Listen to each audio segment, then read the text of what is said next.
Did you see that Toys R Us commercial? Wow. I have not watched the commercial. I saw the hubbub about it, but I haven't gotten a chance to actually see the commercial. Is it really good? Oh, this kid. Stop it. Are you serious? Hold on. I got to watch this. I got to fucking see this right now then. I mean, it's not as terrible as it could be, but it's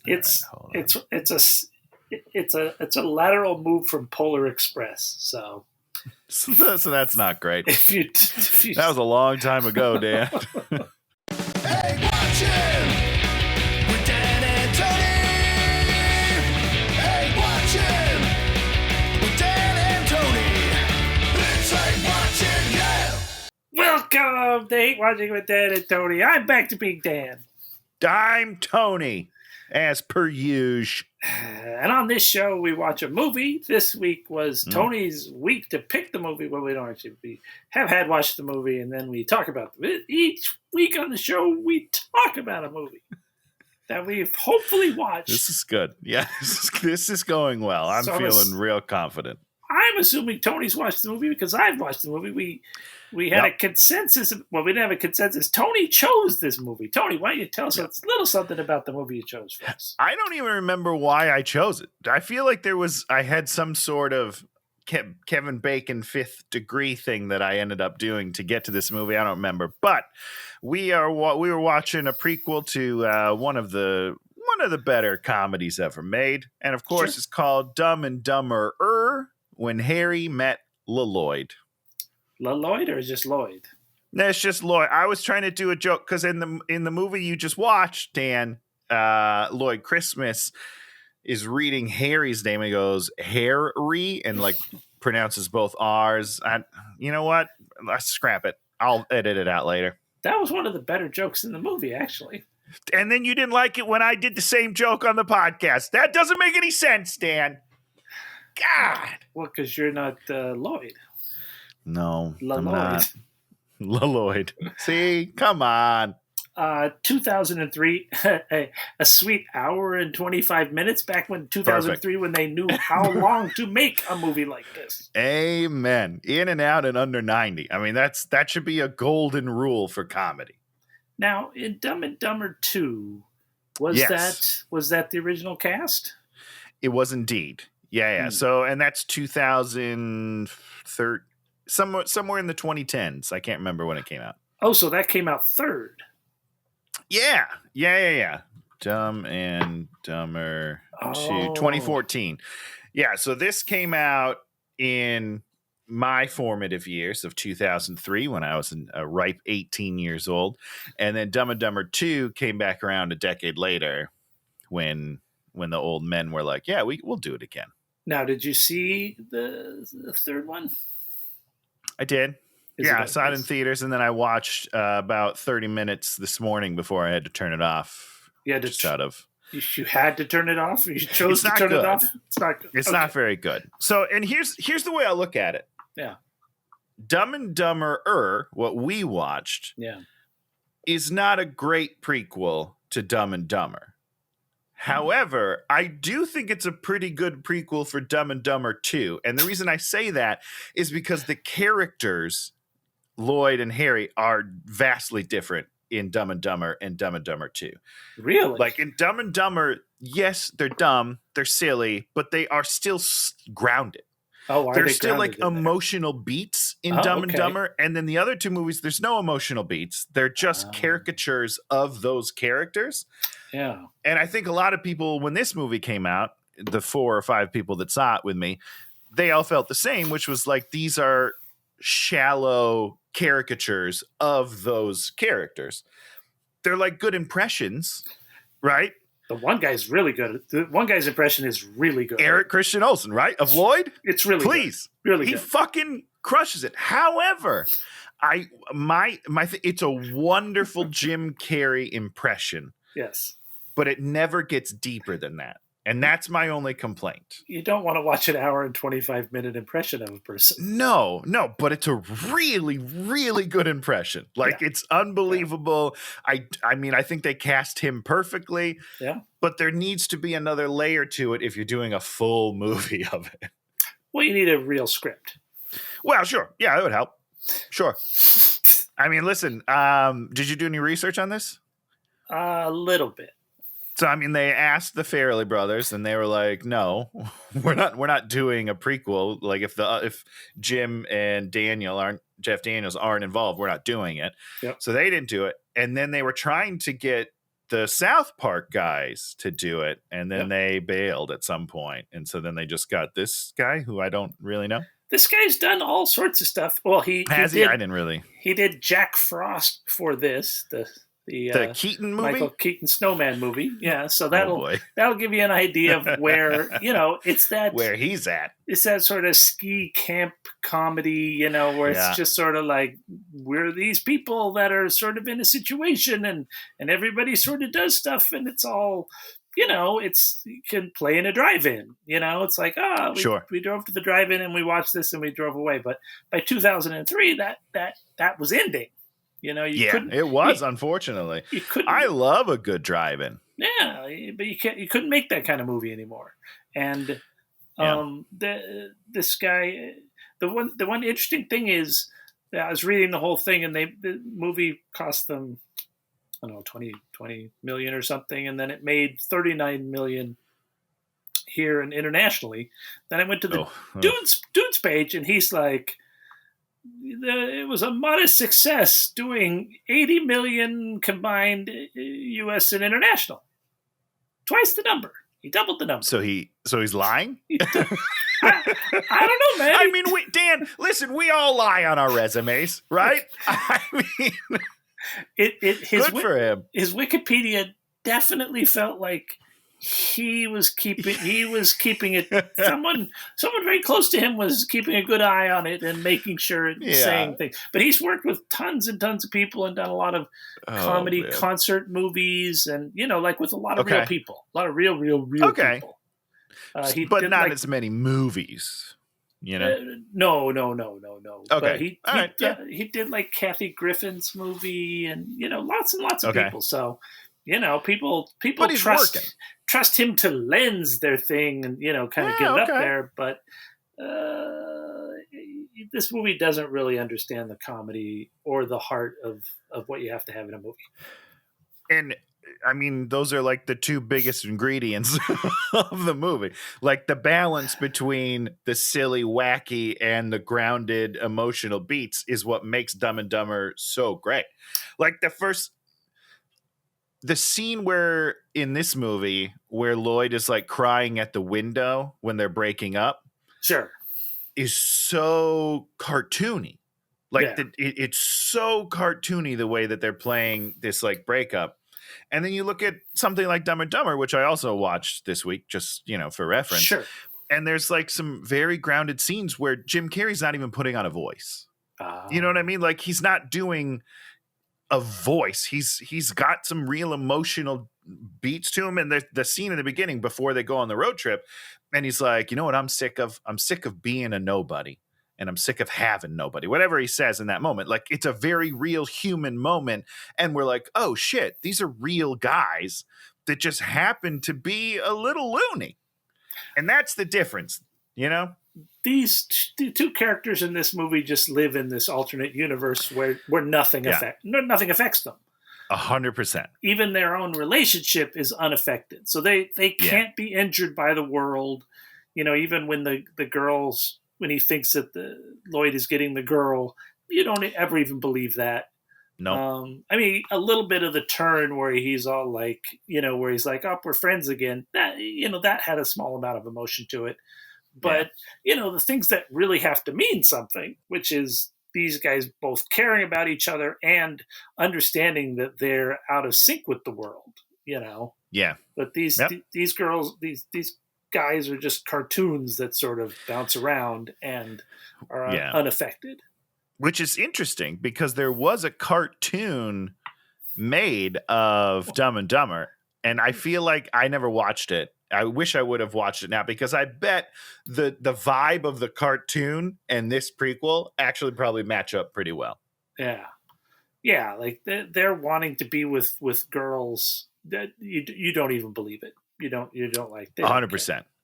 As opposed to the moment where Lloyd meets the girl in the first one, can't even remember her name. I feel bad. Sally? I don't know. I made that up. She like opens the door, his mouth drops, he can't talk. She shuts the door, and then he does this like very goofy thing where he like grabs his heart and he goes, ow, you know, and like, but you're there. You're like, oh boy, this guy, you know, like there's human moments within the zany world that ground these guys, and that's what this is missing in just like a general for these two characters. And the real people, like the girl, the blonde, Jessica, like she'll like manipulate them and then just be and say things to them that a girl like that knows she could never say to people like them. Yes. Unless she was wanting to manipulate them, which, you know, a girl that is that attractive is going to understand what her saying things to people mean. Yeah. And she like says stuff and there's, you know, innuendo and entendre, double entendres and things, and just everyone's just like, I'm just following my path that has no relationship to you standing there as a human being and existing. And so you never get invested in anything in this movie. Yeah. But having said that, I do laugh.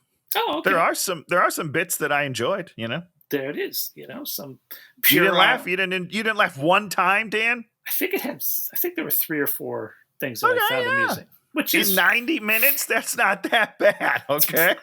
You know, in addition to like whatever that was you brought up earlier, where I was like, oh, that was a good, you know, where you can acknowledge that the joke was a fine joke. Sure, yes. You know, I'm sure if you went through this whole thing and you said, well, if you put this joke in a good movie, you would get it'll work better. Yeah, I mean, 100%. Yeah. You know, it's that whole thing is, you know, when you're working to a cold room, getting those first laughs is very hard. In a movie like this, it's hard to get that back. Yeah, if you've already lost the audience, you're in trouble. We have to be on board from minute 1 with a movie like this. And unfortunately, we have a birth at the beginning, a baby being born in 1969. Why? Like, why? I don't even understand why this is in the movie. Couldn't begin to tell you. And then he's like in the mom pulling the baby out, which is just a weird thing. He yells, "He bit me." What? And then he sucks on the finger that was in. It's just why. That's all I'm gonna. I don't understand. It's not needed for the story. It doesn't tell you anything. It's just like a stupid bit that someone's like, "What if?" No, we don't need it. And it immediately sets up one character as opposed to the second character, right? I don't know how the first one started, but the movie is not about 2 characters. It's about these 2 characters together, right? Yes. That's your movie. Your movie's not about how this one guy is the star and then he meets the other guy. That's not what it's about. Yeah. No, they do. So in the original, they do a nice ping pong in the first because they're both at their day jobs. Mm-hmm. And so you get to see them both basically get fired from their jobs and then meet back home and talk to each other about how they've been fired from their jobs. Like that's how the first movie starts. That's how you're supposed to do it. You're supposed to have, I mean, the beginning of this movie should be the 2 of them going to school for the first day. Yes. Which happens pretty soon, but not soon enough. But instead we have this birth, and then we have an 8 years later with some cops and his imaginary friend being trapped in a well. It's not a real well. What's with the imaginary friend? I don't know. I still don't know. I guess just so they can make the pirate joke later. Is that kind of it? Is that the whole thing? The imaginary friend thing, you know, like in a real movie, you know, when you're old like Dan Goodsell, I forget things instantly, right? You know? Sure. Yeah. When you do your callback, I'll be ready for it. I mean, not ready for it, but I'll react to it and I'll be like, oh, I see that ties way back there. But if you bring up Captain Ron a bunch of times and then he's not in the last 20 minutes of the movie, I don't go, where's Captain Ron? Afterwards, I'll be like, what was Captain Ron? Hold the phone. Yeah, and so like it feels like this is your second scene and you're setting up an important thing that never means anything to the movie. Well, what it means to me, and I don't want to disparage people, but what it means to me is like he's got a screw loose, right? Okay. And not because kids can't have imaginary friends. Yeah. I'm okay with it. I'll buy that. But he is 18 years old when they go to high school, and he still has the imaginary friend. Yeah. That's not great. Right? I mean, I think you're reading a little too much the idea that, I don't know. Am I? I'll allow it. I will listen. If that's what you think, then I'll allow it. But that just feels a little weird. So Harry is starting school. There's his mom. His mom has homeschooled him for some. They gave some sort of explanation. I don't know what it was. And now she's sending him to school. She's a really good teacher. That's what I heard. Oh, is that what she said? At some point, he says that. I don't remember exactly what happened. But this is the first scene of the movie. And right? Why is he going to school now? I have no idea. I don't know. He's also been, which is confusing, he's been held back for 3 years. So he is 18 years old, but he's going into like sophomore year or something, like his first year of high school or something like that, right? Okay. I don't know. It's very confusing. So the time is confusing in this because the movie takes place, and they tell us this many, many, many times, 1986. I did not realize that until about a third of the way into the movie that this took place in the 80s. Oh, okay. I mean, there's signs everywhere. They held up a sign at one point, and I was like, yeah, at one point, they're like class of 1986. Like they're very clear about it. Why that's confusing is because some of the things that they do and see are not even made yet. Oh, really? The biggest example of that is coming up in Lloyd's first scene where he dances to Vanilla Ice, Ice Ice Baby, a song that was recorded in 1989 and released in 1990. That's confusing. Yeah, the soundtrack of this movie, they use a bunch of good songs, and you're like, oh, okay.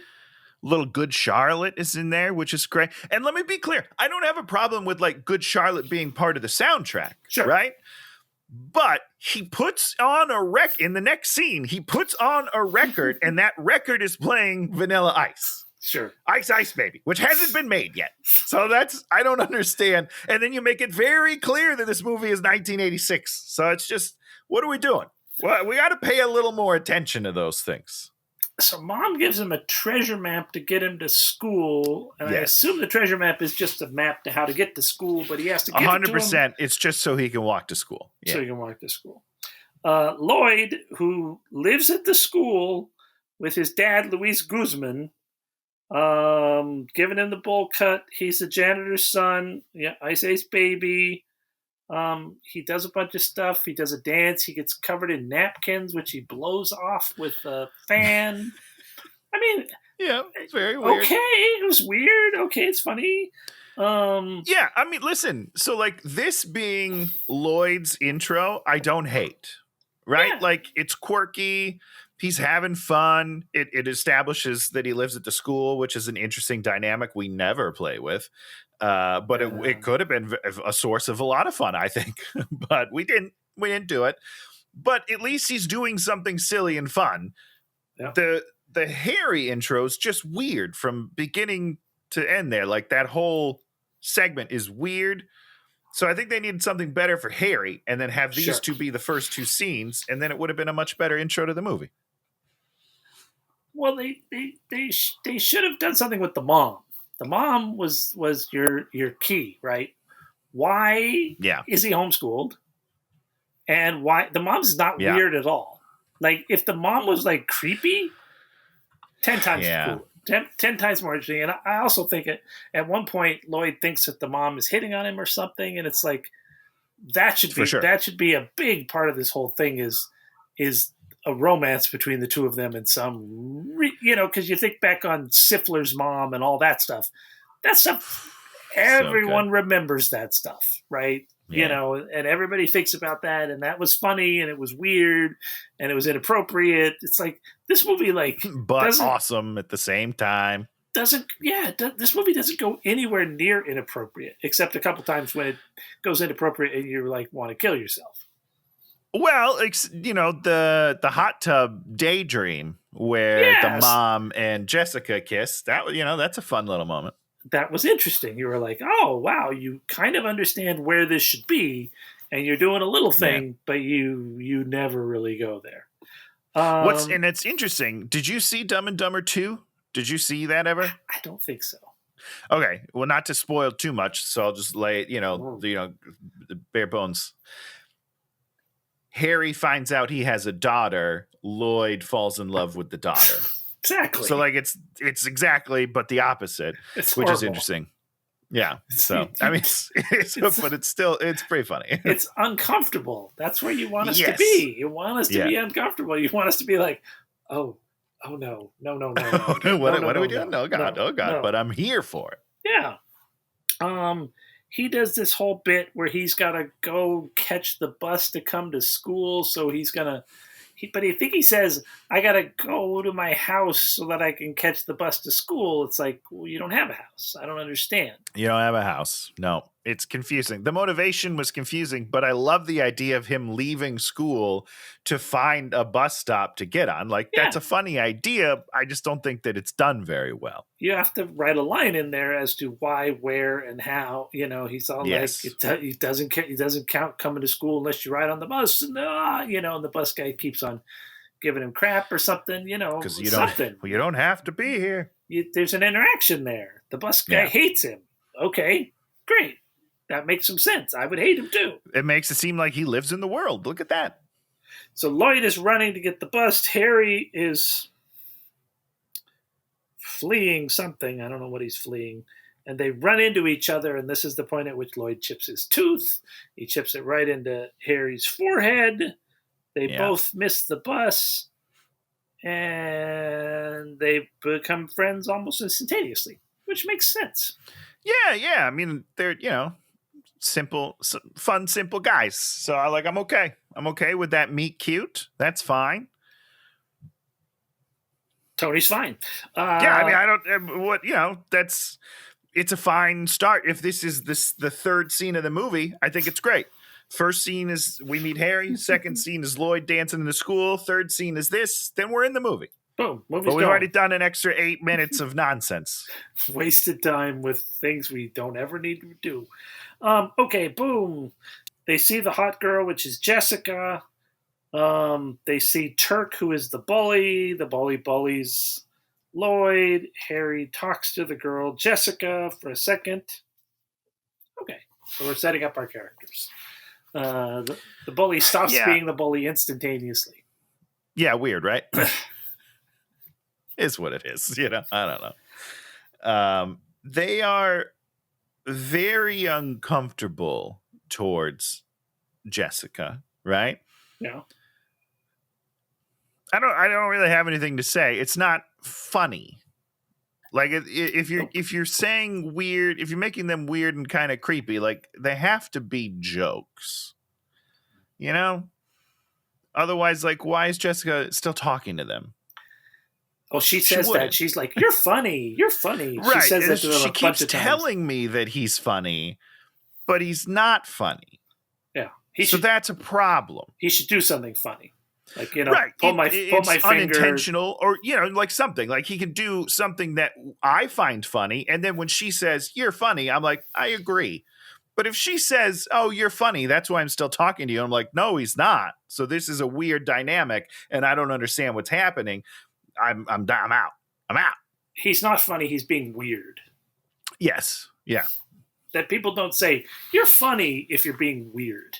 Yeah. They're like, "What? You're a weirdo. Goodbye." Then that's it. And then they never talk again. I don't know. She gets a restraining order, and then we're all happy. You're making me uncomfortable. Now we meet the principal. I believe it's Principal Collins, played by Eugene Levy, and Sherry O'Terry, who is the lunch lady. They make out, and then his plan is to build the school. This is the plot of the movie. Now, he's going to build the school by creating a special needs program, and then the school superintendent, on the day of the Thanksgiving Day parade, is going to bring them a large check, a check so large that they will be able to flee the country Are they fleeing to? Well, they're going to Hawaii. Hawaii, so it's not fleeing the country. So you're not even fleeing the country. No, and then they will be able mainland. to live out the rest of their lives on this one check for a special needs class for 8 kids.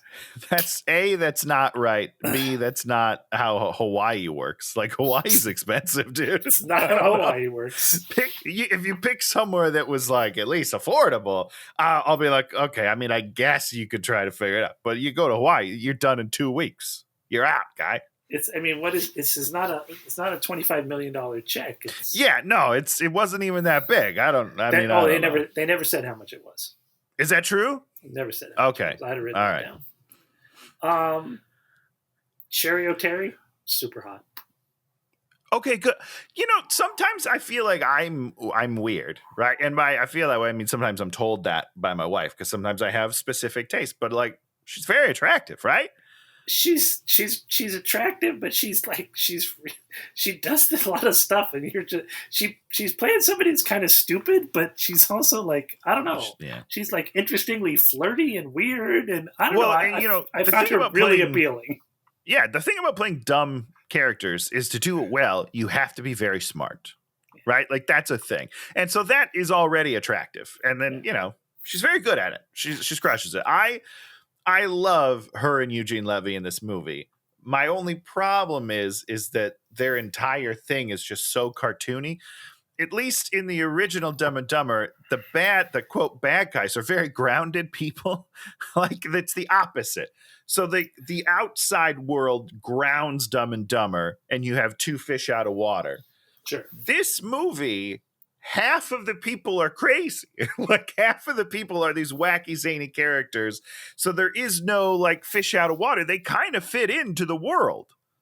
Yeah. Which is wrong. Well, and they're the whole plot.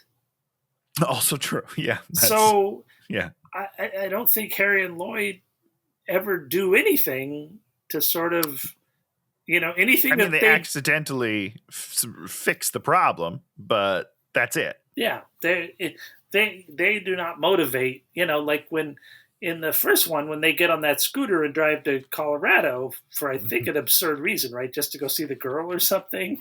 Well, yeah, now we'll recap real quickly. She leaves a briefcase at the airport because she's paying somebody money. He sees that she left the briefcase. He steals it. So the bad guys are chasing him as he tries to deliver the suitcase to her in Aspen, which is where she said she was going. Yeah, so our main characters have chosen to do something.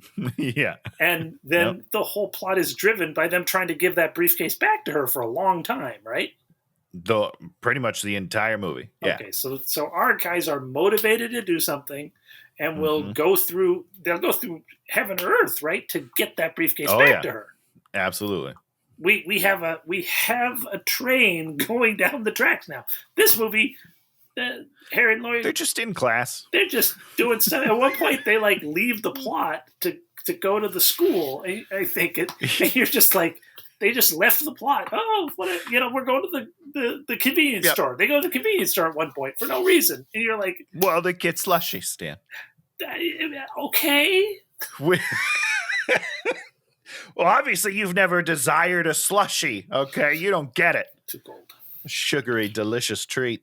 Oh, we're supposed to do that. Okay, so that's the whole thing. Special needs class. They raise Harry and Lloyd up the flagpole, and that's when they realize that those are the guys to start out their new special needs class. Right.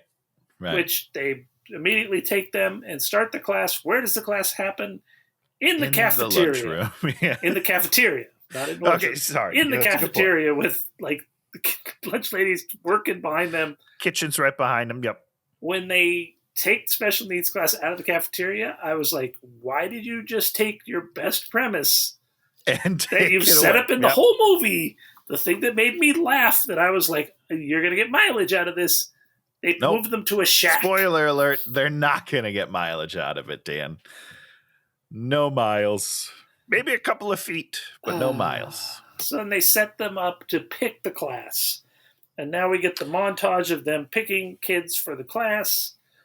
Which is this is fun. For me, like, this little montage is pretty fun. Like, I have some chuckles on it. It's fine. They pick a kid with a broken foot because he's Broken arm, Dan. broken arm because he's handicapped, and we do a whole. I think thing he actually with that. had both, to be honest with you. I think he had a broken arm and a messed up foot because he's also on crutches, right? He is on crutches. That's why. Yeah. Anyhow, but this is funny because they're like, "Oh, what happened, little guy?" Like, it's a funny exchange with a kid that's way cooler than him. He just happens to be wearing a cast. It's fun. And he's going to bring his girlfriend. We have Turk, the bully. He's peeping on the girls, and so then he joins the class. Which is very weird. I don't know. A football guy who runs into the goalposts, so they're like, he joins What the an class. interesting comment on brain injuries in sports. Like, out of all the people in this class, he kind of belongs. Yeah. It's very weird. And then It's a really weird thing. Tony's going to talk about the scene where they introduce the Asian girl. Oh God, I have to talk about it. You just don't want to talk about it, right? Like, that's how it's going. Okay, let's talk about it first. They meet her. I don't remember how this even happens. Does she talk first, or does Lloyd talk first? Lloyd does all the talks talking. first. So she's a foreign exchange student, so they make some very offensive ching chong ching jokes when he tries to talk to her. And it's not the only time they do it in the movie, which is weird. Like, that's one of those jokes that you don't hammer home. You know what I mean, Dan? Like, if you want to do it, you do it once and then you apologize for it later. But you can't keep hitting that. That's a weird thing to try. I don't know. 2003, we knew better, right? I guess. Her name. They think her name is Ching Chong. Yeah, that's what they think. And we learned the classic lesson way back when you did improv, and there was one thing where it was like, you had to do it you had to make up the foreign language. You had to speak in a foreign language and make it up. And when you got those Asian languages, you would just be like, trouble. Unless you were really good at doing something, you just sounded like the most racist. You just didn't do it. You wouldn't do it. You'd be like, no, you can't. You can't. It's a lose-lose situation. You can't do it. And what's interesting, and we can talk about this later when this happens, but they even doubled down with the racism at one point because turns out she doesn't even have an accent, and she speaks perfect English, and he makes her do it again. Like, he doesn't like her without the accent. It's a super weird side story to have. And she says at one point that she does the accent because it helps her meet boys. Okay. Moving on. The last of the people is Shia LaBeouf, which I totally forgot about. Like, I mean, I must have known at the time that he was in it, but I guess maybe he wasn't Shia. Holes had happened. Anyhow, when he showed up, I was like, that's weird. He delivers one line, and you're like, "Oh my god, he's a better actor than everyone in the movie." Literally, he can deliver one line, and you're like, "This kid is so talented," and he is. Say what you want about him. I'm not a big fan either, but talent is not his problem. No, not at all. Also, it makes me want to watch Transformers again. I haven't seen that movie in a couple of years. That's a banger. Yeah, you should watch that. They go to Harry's mom's for dinner. Then they play this weird game with no real rules. And they talk about Captain Rob. And then the mom comes in and she kisses Harry goodnight. And then she kisses Lloyd goodnight.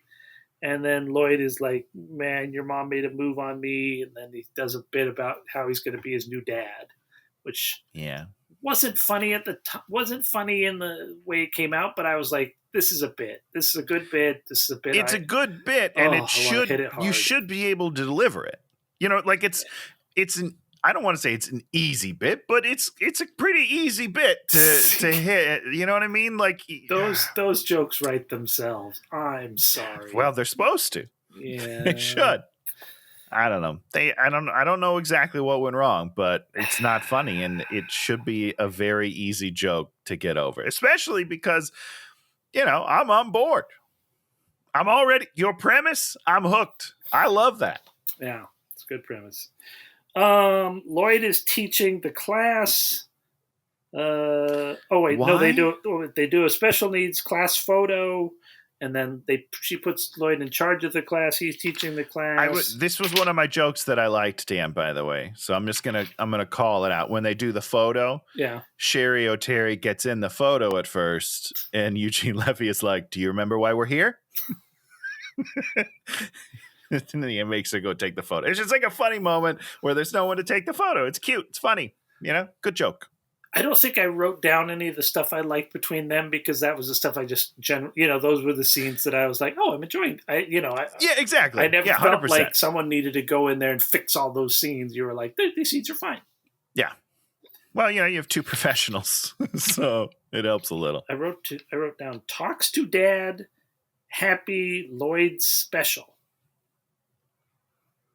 Oh yeah, they talked to Luis Guzman. Oh, they talked to Luis Guzman, and because he's like, "Why are you in my shed?"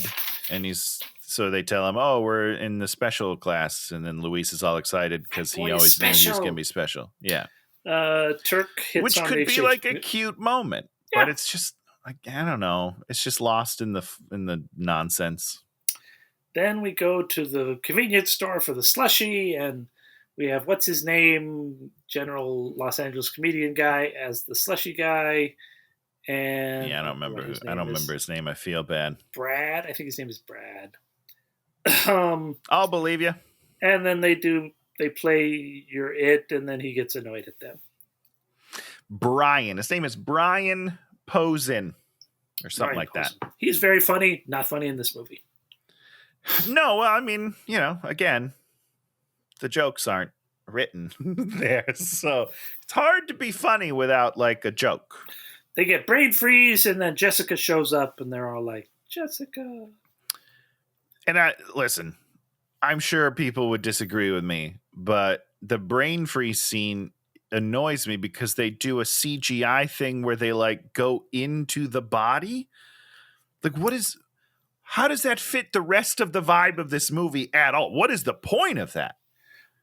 This movie does a lot of bad things like that. It has like one Lloyd extended fantasy sex scene.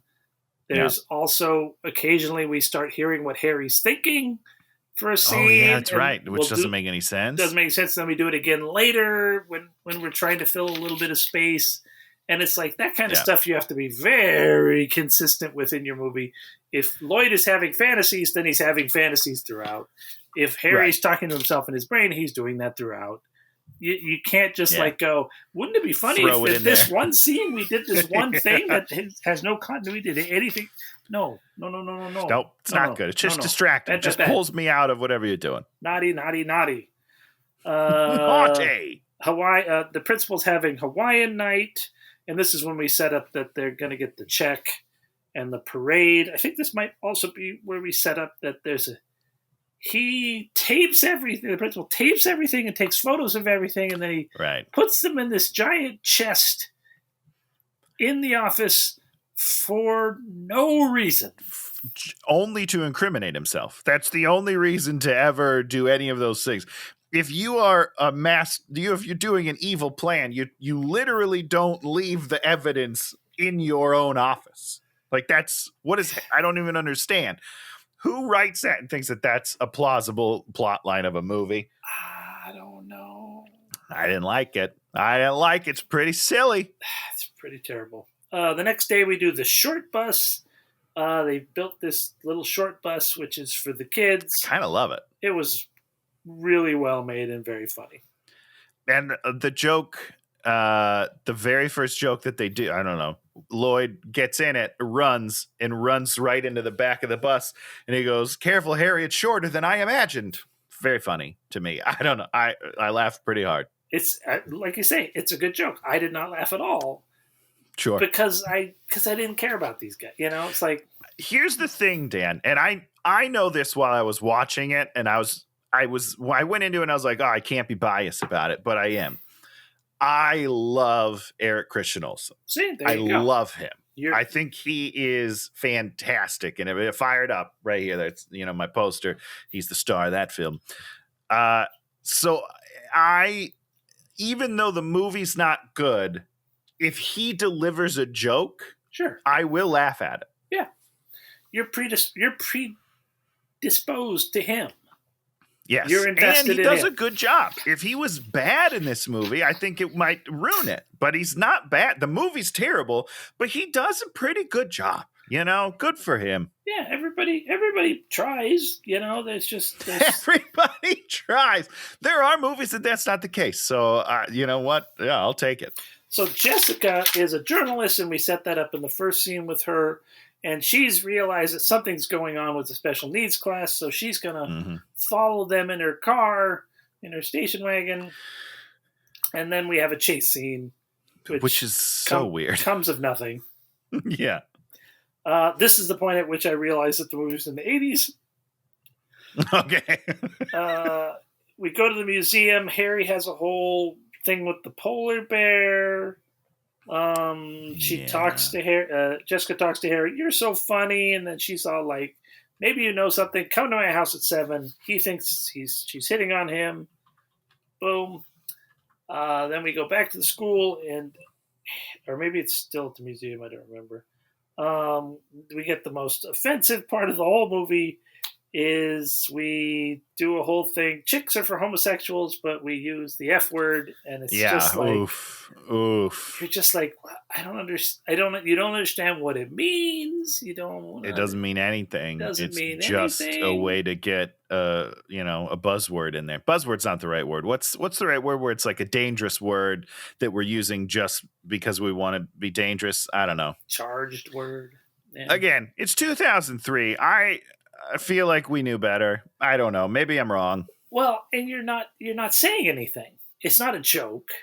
It's not a joke. Yeah. If you go back and watch Porky's movies and things like that, I'm sure if they said offensive things about homosexuals, it follows a certain sort of line of thinking about them being scared of it or whatever. This is just like, that line doesn't make any sense. It's like, why would he say that? Yeah. I don't know. I don't know. Do. It's weird. No. And we do that super line. Weird, unfortunate. We do that line again later, which we won't even talk about. But you're like, oh, you brought it back because it really didn't work the first time. Then she's like, you got to bring her chocolate. So he buys some chocolate out of the machine. He goes to see Jessica. They go upstairs. There's lots of innuendo. Then he sits on a heater. And then he goes to the bathroom, and basically the chocolate gets everywhere. Somehow, Dan, he has one bar of chocolate that's this big, and he somehow smears the bathroom with 18 gallons of melted chocolate. Yep. It doesn't make any sense. But here's what I will say. What are you going to say? Bob Saget commits. Did make me laugh so hard. There's shit everywhere. He does. He commits. He gives it 110%, and I love it. He cracked me up. I'm not gonna lie. It's a great. When it's only him, it's a great scene. Terrible scene. You don't like it? Well, let me do two things. Okay, do two things. First of all, I think it was it Harrison that did a sketch where they came out with shit in their pants. Like I do not remember that. I don't know. I don't remember that. There's some sketch that somebody did that we know at Groundlings. I think it was Harrison. And they came out and they had stuff on their pants, and then they got it everywhere, and it was really horrible. Sure. Second thing, the greatest scene like this ever is game night where what does he get? Wine on the dog and on the white carpet, or what is it? Yeah, it's red wine, so it looks like blood. Yeah. Just one of the funniest scenes. Yeah. I died laughing during that scene. Well, Game Night's really good. Game Night's that's an unfair comparison. One of the best comedies of all time that nobody talks about, which is crazy. We talk about, if it makes you feel better, we talk about it all the time, Dan, because the scene where, what's that guy's name? Plemons? Jesse Plemons. Yeah. When he's holding the dog and he's like, pity, I was cooking lamb, and I don't remember exactly what he says. But that scene where they're going to dinner and he's there, that is one of the scenes we use for testing at Yahoo. So There you go. Because we all think it's hilarious. I mean, it's a perfect comedy. It's an incredible comedy. Yeah, it's brilliant. Yes, then Bob Saget comes in, discovers all this chocolate everywhere, and loses his mind. The problem is, if that was shit, it would smell horribly, and you would know. You would know. When you open that door, you would be vomiting. You would be losing your mind. And he gets so angry and goes for 5 minutes. You're just like, well, no. You would instantly be like, what the fuck is this mess? You wouldn't say that's your poo. problem. Not that one chocolate candy bar became all of that. Like that's oh boy, there's shit everywhere. He's still funny. He's funny. You love it, but yeah, no, it doesn't make any sense on any level. Lloyd is driving a waxer up the street, knocking over people. Okay. Yeah, just like janitors do, I guess. We haven't gotten to job. Bob Saget hasn't done that yet. We got a lot more in the house still. He gets there. Lloyd just messed up the whole room. He needs help with Jessica, so we go down and we're going to do the feed him the lines through the window. Yeah. But there's a dog there, and Lloyd is talking to the dog, and then Harry is saying the things that he's saying to the dog, to the girl, and... Yeah. Oh, he put on the suit. He put on the mom's suit. That's kind of funny. Yeah. It just doesn't work. Of course, no, it doesn't work at all. Not even a little bit. And then Julia Duffy shows up. She's the mom, and she's like, "Oh, I have a suit just like that." And you're like, "Okay." Okay, ma. And then for some reason she kisses Lloyd. Oh, Lloyd comes in and they talk for some reason. And Lloyd's going to get her to the school. Yep, exactly, because he's got the janitor keys. So Harry sees this and he is very angry. And then Lloyd is going to meet Jessica at the principal's office. Yeah. Then Lloyd has the fantasy about them where there's a 3-breasted woman. Harry's mom and Jessica kiss, and they have a makeout. They fight. Then they have a makeout contest, and Harry comes in on a jetpack, and then Lloyd farts. Yep. That's like the culmination of the scene is the water bubbles. Yep. Did you like that? You love fart jokes. No, I love fart jokes. Zing! You got him good, Dan. I'm proud of you. Yeah, no, I don't know. I think it was just like, how do we get out of this scene? We're stuck in a makeout scene now that we don't know how to get out of. This is how you waste $1 million. This is how you waste $1 million in a movie. Is you're like, what we're gonna do is we're gonna have all these extra ladies and gonna be water, and then everyone's gonna do this, and it's just like, what is this? Is the scene you need? This is the scene you need in your movie. Yeah, this is the scene we need in every movie. Okay, 2 girls kissing, and then water bubbles. It's perfect. It's a perfect scene. Everybody loves it. Oh, so you liked it? No. I'm being facetious, Dan. I did not. I don't enjoy it. I don't understand it. Also, why does he come in on a jetpack? I don't like.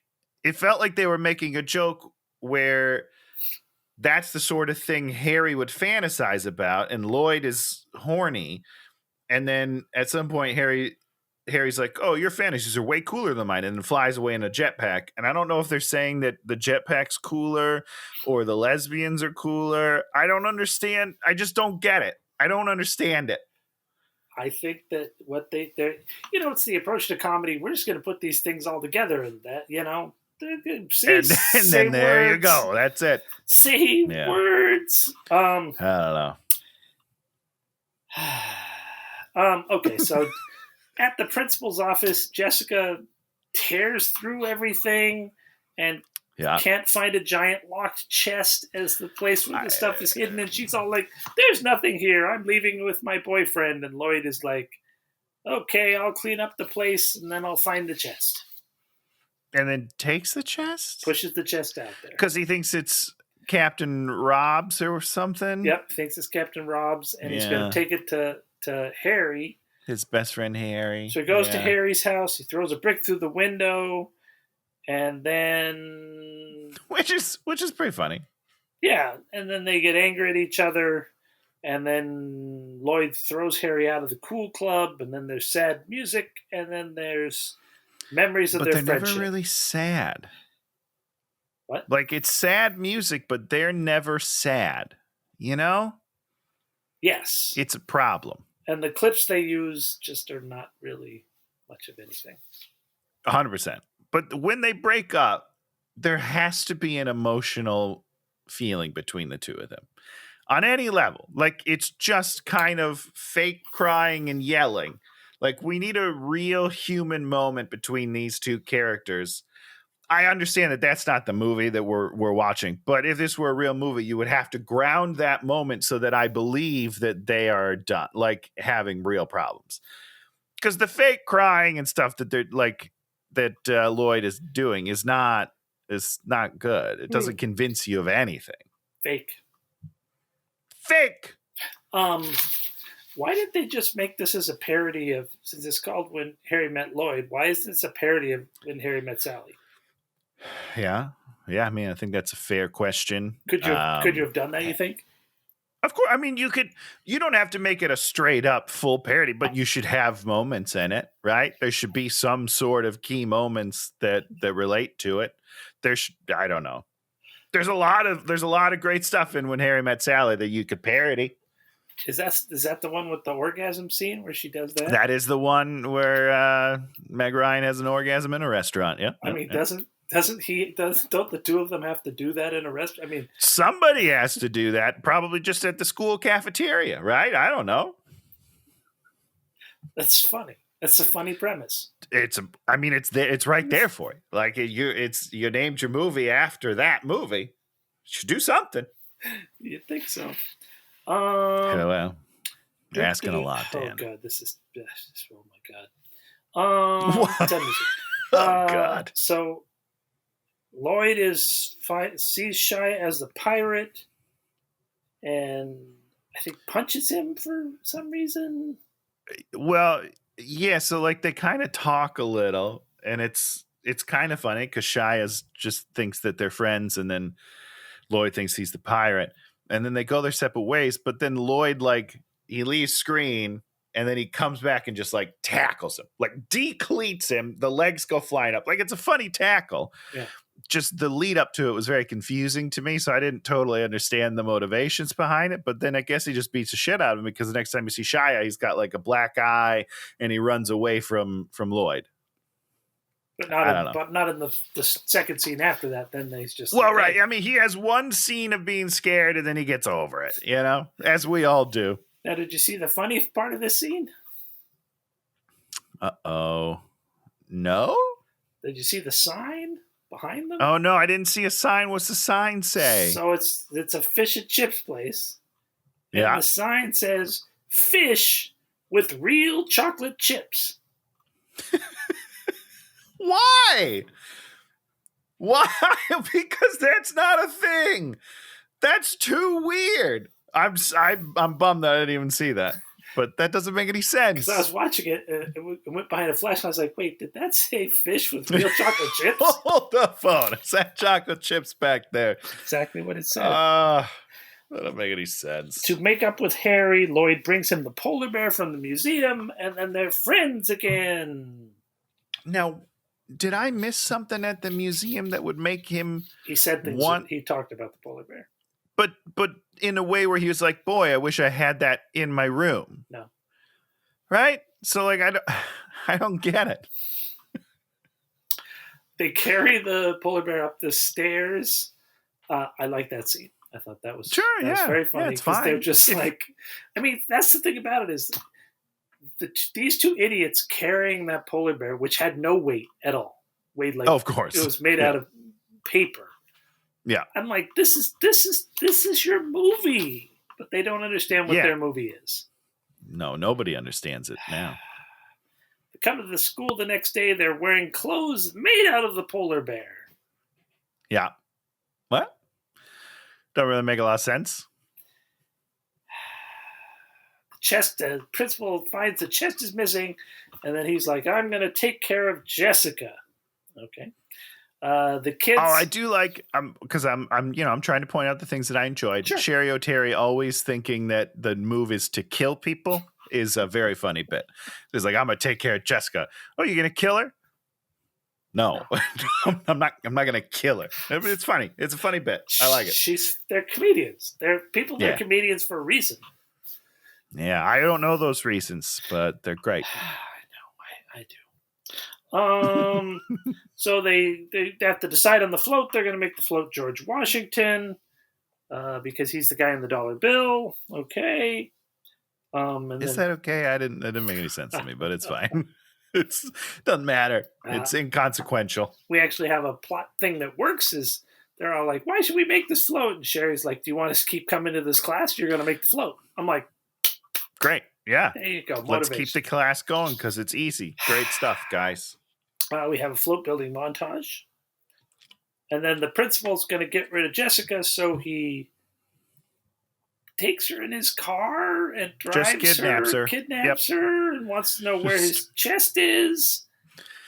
It's actually a very scary scene if you think about it, because she's like, my parents are gonna know, and he says one call from the principal, and it's like, you know what? That's probably not untrue, right? Like if the principal wanted to kidnap a student, but called and was like, hey, we're keeping her after school, the parents wouldn't question it, right? Very scary stuff for me. Well, that would then lead the police directly back to him when she doesn't come home the next day. Well, yeah, but he's gone, man. He's gone. He's gone where? He took her. They're gone. They're in Havana. Well, I mean, yeah, he could have just killed her. Oh, whatever. Anyhow, so I do have a question, by the way. Oh, yes. Is this a subversion where because he says one call from the principal, and then it cuts to the phone call, and he's pretending to be her friend? Yeah. Oh, this is the friend. It's funny. I thought that was a good joke. It's a good joke. It's just where, how we got there. It just is like... Yeah. No, you can't. This is, yeah. Principal. I think it's great stuff. Yeah, you love this movie. They go back to the convenience store. They have to pay a kid to go and buy them slushies. So this is a scene that I enjoyed. Okay. Not because I think it's like, oh, this is a really good scene, it's really funny, but it is a scene that I think makes sense for the characters of Dumb and Dumber, yes, the original, yes, which is very rare in this movie, where it's like, this makes sense to me in the world that they set up originally, where they're trying to pull one over on this kid, and the kid by default just gets to win, like pulls it over and is like, what just happened? Why you give me $5 now? This is ridiculous. And they think they've won. And I think it's a really nice moment. And that's the level of these characters need to be at, and they're not. And these, when you're pursuing this plot where Jessica has to be kidnapped and the phone call, just all this, it's just too much, it is way too much. In Animal House, the dean just sat in his office and then sent his minions out. He did not go and try and kidnap Bluto and, set fire to Animal House or whatever. No. Set fire? Oh, boy. Should have done that. Okay, so they see Jessica. They see Jessica in the car. They see the principal on the phone. And then somehow they start pumping gas, and they pour the gas everywhere. And then what's weird is that they have 2 gas nozzles. Yeah. I didn't understand that. Well, there are some gas places where they'll let you pump first before you pay. That's I guess that's true. But also, I guess that's true. Whose car is that?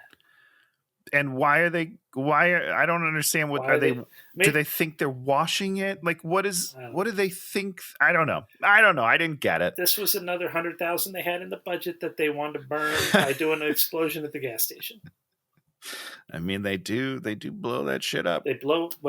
Yeah. In front of the gas station, there's a big explosion. So you're like, well, that's money well spent. For money well spent. That has nothing to do with anything. Your 7-Eleven worker guy somehow flies across town. Not how things work. Oh, does he fly across town? He does indeed. Yeah. Night at the principal's house. He finds Lloyd's mixtape in her purse and puts it on, and it's super weird.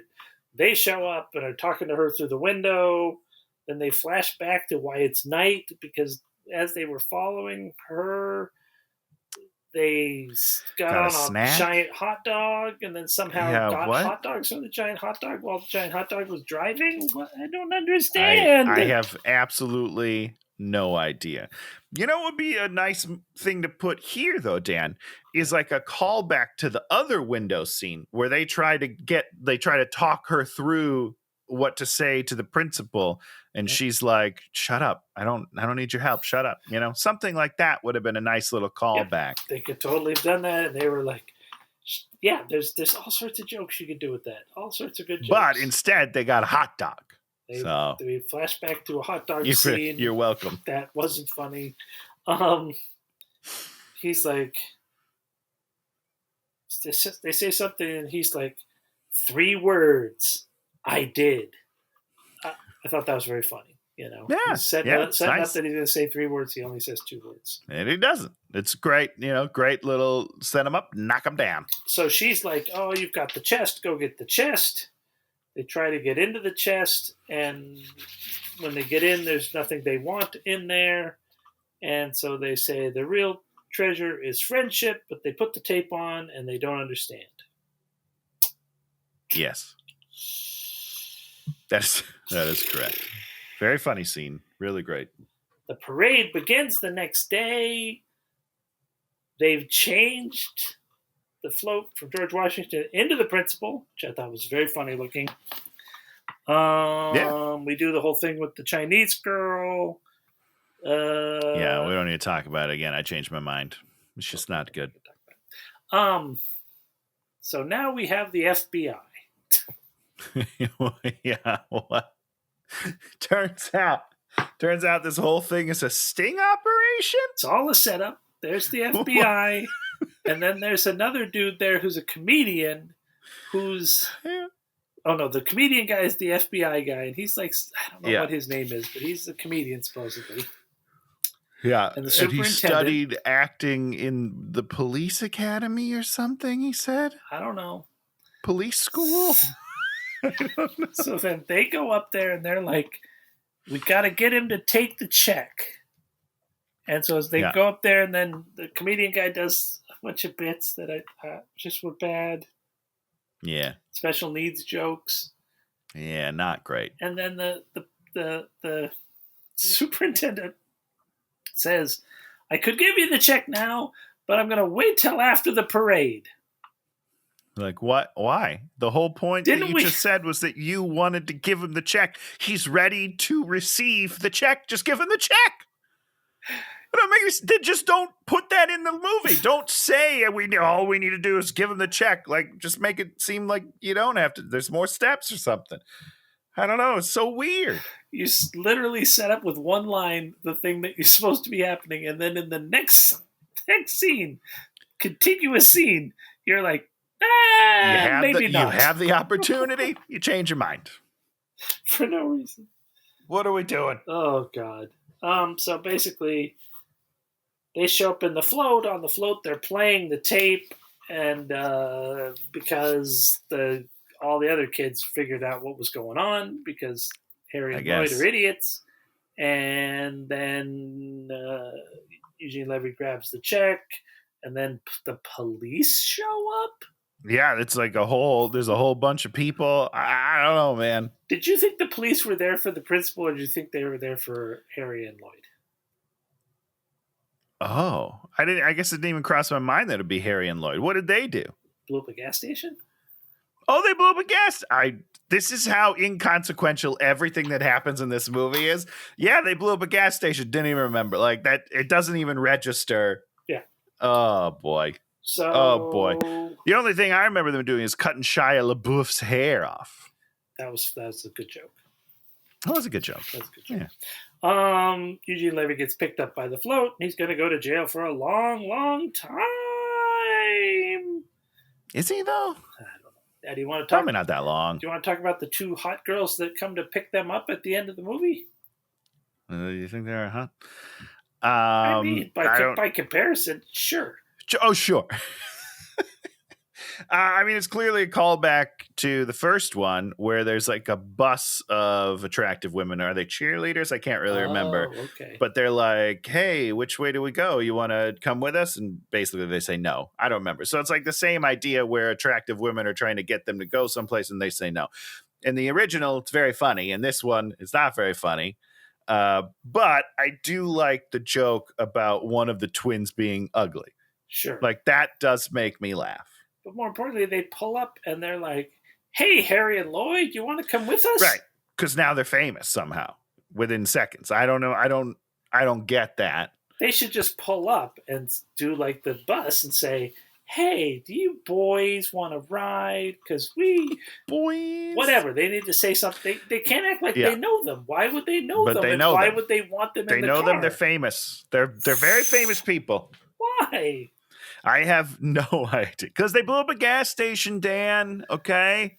Then they hit the accelerator. They cover Harry in mud, but Lloyd doesn't get anything on him. Then Harry wanders into the street and takes one of the hardest car hits I've ever seen. He's dead. Yeah. And is unaffected. And it's Bob Saget. And he yells at them because of all the shit that he's gotten on his car, which is really just mud. And why would you think it was shit? I don't know. If it's in a muddy street. Just because I'm assuming they also were there that day filming and were like, him yelling about shit is funny. So let's just put it in the movie again. It's a callback to another situation where a person knows they're not thing is not covered in shit. They know it's mud. Yeah. And if like that's the other thing is if you had that much melted chocolate in that bathroom, you would smell it. Yeah, it would be delicious. Yes, it would be a glorious. You'd walk in and be like, visually, it looks like shit, but I want to lick it. I don't know why. When you're by the campfire making your s'mores, and 2 or 3 people have made s'mores with the best hot ever chocolate. Can you smell that? Sweet. Oh God, yeah. It makes a smell, doesn't it? Oh, of course. Chocolate makes a smell. Releases a smell when heated. I gotta go camping, Dan. Let's get out of here. That's the end of the movie. And then we play a bunch of... Well, now there's, some great, I don't know, what do you call them? Bloopers. Outtakes. The gag reel. Funnier than most of the stuff in the movie. As per usual. That's the way it usually goes. Yeah. Let's hire a funny person, because your guy, I'm assuming, you consider him to be funny. Well, yeah, I think everyone considers him to be funny, Dan. So instead of having him do funny things, we have him do a parody of somebody, an impression of somebody, and it turns out to not be funny. But still a great impression. I want to hammer that home. He nails Jim. He nails Jim. Jim got nailed. And what I do want to say, what do you want to say, Tony? Because I did a little research on it, Dan. Tell me what you want to say. And originally, apparently, the studio didn't want to hire him, Eric Christian Olsen, because he's too handsome to play Lloyd, they said. So in order to convince them, they had to go get him in the wig and shave his very sexy scruff, because he likes to have a little scruff and long blonde hair. He's a very attractive man. Anyhow, so they put him in the wig, and then they just went into like a back alley and shot some scenes, some like fake scenes with him and the guy that played Harry, and then showed it to the studio, and they were like, oh, okay, yeah, he's great. So I just want to shout out to him for being too pretty. It's hard being so good looking. I know it's rough. I wouldn't know, Dan. I wouldn't know. I do know. I have to live with it every day. It must be tough, I don't envy that. I do. Yeah, I do. Then we talk about something we like this week. Martin Short has been hosting Jimmy Kimmel all week. Oh, I didn't know that. I love Martin Short. And he's been doing a bunch of Jiminy Glick Oh, interviews. God. So he did Bill Hader. He did... I love Bill Hader. He had Melissa McCarthy and Nick Kroll on the show. The Nick Kroll one is very, very good. Melissa McCarthy one's pretty good. And then he did Sean Hayes was another recorded one, which was Sean Hayes. very, very good also. So all right. He is such a performer, and whenever you're feeling bad about a movie that does not let performers actually give performances, you go watch a performer that gives a performance, and then you see people performing.